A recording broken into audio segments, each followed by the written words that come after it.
सुप्रभात।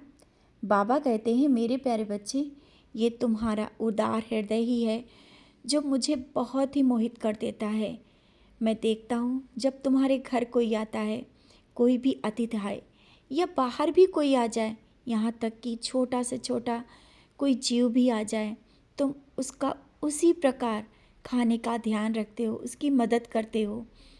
तुम्हें ये नहीं भेदभाव है कि ये बाहर का है या कोई घर का है, रिश्तेदार है या मेरा दूर का है।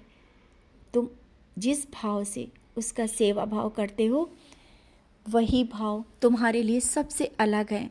और वो भाव जो है ना, वो जल्दी किसी में नहीं मिलते।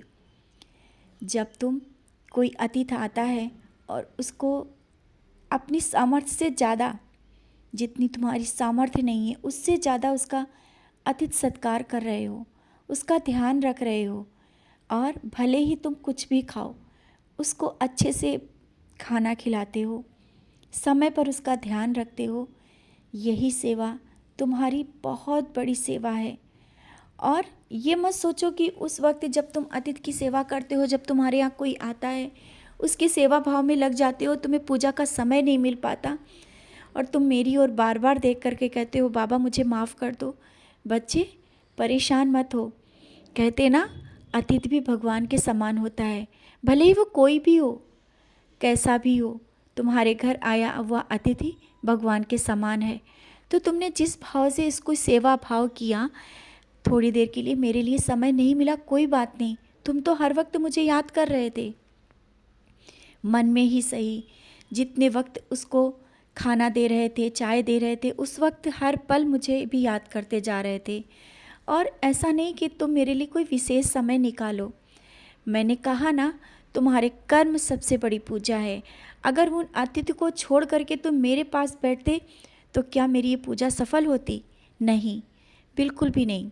दरवाजे पे आया हुआ कोई भी जानवर, कोई भी व्यक्ति, कोई भी जीव तुम्हारे घर आकर के भूखा नहीं जाता। तुम्हारे घर में जो भी है खुलकर उसे ला करके देते हो, उसे खिलाते हो, उसकी मदद करते हो।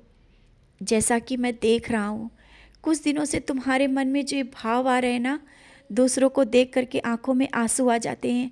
जब किसी को दुख में देखते हो, दर्द में देखते हो, तुम्हारे मन में ये होता है कि उसके लिए क्या कर दें, और ज़्यादा से ज़्यादा करने की कोशिश करते हो। अपनी सामर्थ्य के अनुसार करते हो, लेकिन सामर्थ्य से ज़्यादा भी करने की मन कर रहा है। जल्दी ही वो करोगे, निराश मत हो। तुम्हारे यही भाव, जब जिस भाव से उसके लिए मदद करते हो ना, तो ये भाव कहाँ से आए हैं और कैसे आए, ये कभी तुमने सोचा है? तुम्हारे अंदर ये भाव, तुम्हारे सत्य सत्य राह पर चलना, यही तो एक अलग बनाता है तुम्हें। और जब तुम निराश होते हो ना, तो इन्हीं बातों से मैं तुम्हें समझाना चाहता हूँ। तुम निराश क्यों होते हो? ये तो देखो, तुम सबसे अलग हो। क्यों अलग हो? क्योंकि मैं तुम्हारे साथ हूँ। मैं तुम्हें कुछ गलत रास्ते पे जाने नहीं देता हूँ। अच्छे से अच्छे कर्म करवा रहा हूँ। क्यों करवा रहा हूँ? आगे तुम्हारा भविष्य संवारने के लिए, तुम्हें सही रास्ता दिखाने के लिए।